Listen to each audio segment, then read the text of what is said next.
கண்கள் ரெண்டும் மூஞ்சிலே வீட்டுக்கு போனால் சோறு இல்லே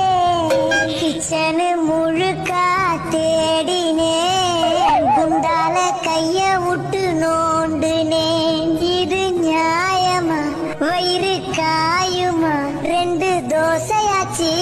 சுட்டு போடுமா நல்ல சோறு வீட்ல துண்ணு